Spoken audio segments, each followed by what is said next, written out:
Hi there, Tracy Perry with Hope for the Journey.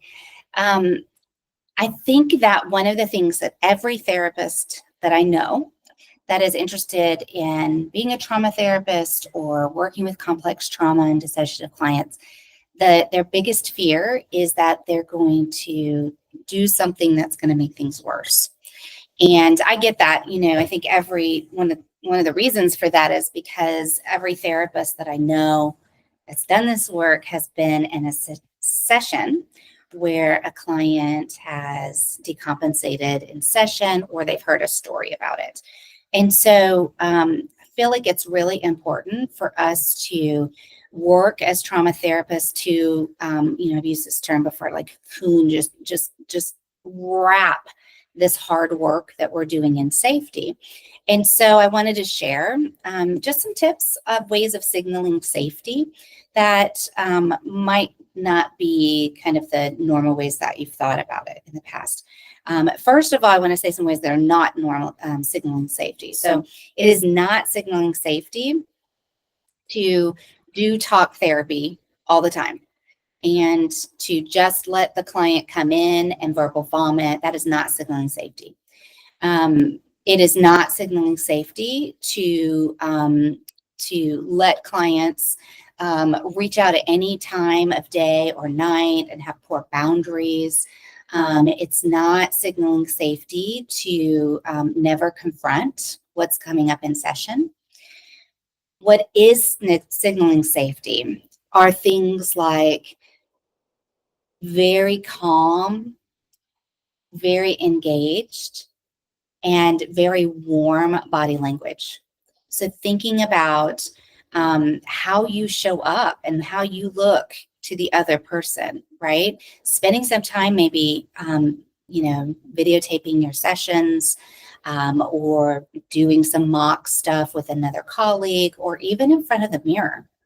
I have literally sat in front of the mirror and practice how to talk about sex with parents of young kids or with young kids because I needed to make sure that I was signaling safety. I needed to make sure that the client knew that I wasn't nervous if they were nervous, right? I needed to make sure that they weren't going to try and protect me. So what I did was I kept practicing it until I could say it and roll off my tongue. And, could be something that truly my body language was able to signal safety with. So that is one very big tip is just practice, like know how your body language is showing up for the client and signal safety in that way. Tip number two is to do some signaling of safety by telling the client what you're going to do and why.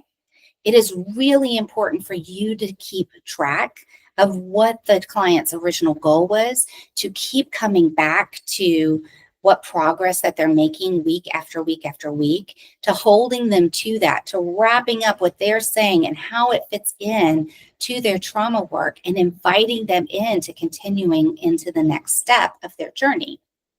Is not signaling safety if just willy-nilly it's all over the place, or from week to week to week, you're just not quite sure what you're going to do. Doesn't mean you have to script everything out, but there should be some sort of an overarching treatment plan. And you should know what it looks like when you get to the end of that. Like, what does thriving look like? So that piece of letting people know their progress, letting people know where they're going, and making sure that you're kind of moving them along and inviting them into this work, and being very transparent about it, right? So if a client comes in and they want to talk about Susie Q down the street, and you can say, well, Susie Q down the street and how you're reacting it seems very similar to what you did. I mean, what happened for you, in the trauma that's bringing you in here. If we go and we heal that trauma, then you might have a different response to Susie Q. Are you ready to get back into your trauma work? Right?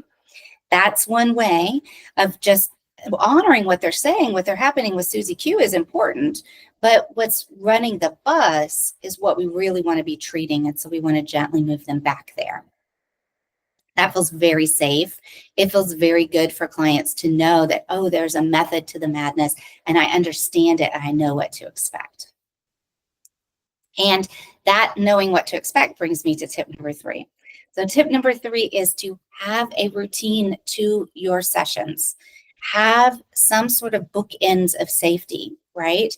Start off with some sort of thing that you do every time and end with some sort of thing that you do every time. And it can be very simple, right? So like if I'm doing EMDR sessions with clients in session and they're using the paddles, then as we're ending, I get out the paddles and I wipe them down with the alcohol swabs and I wrap them up and put them back in my thing as we're talking. And it just signals safety that the session's coming to an end and that we're going to do this. I wrap in coping skill to start, coping skill to end. And we bring these pieces in so that we can have a routine every time. And when we mess up that routine, I very quickly want to recognize that and get back into that routine so that we can, again, just signal safety session after session after session. All right, I hope this is helpful. This is just 3. There's lots of different ways to signal safety. So if you've got other ways that really work for you, I would love to hear them. I'm always excited about hearing new ways of creating safety for our clients. So feel free, if you're watching this online, put a comment in, or if you're watching it via email, you can always reply back and I'd love to hear it. Thanks so much.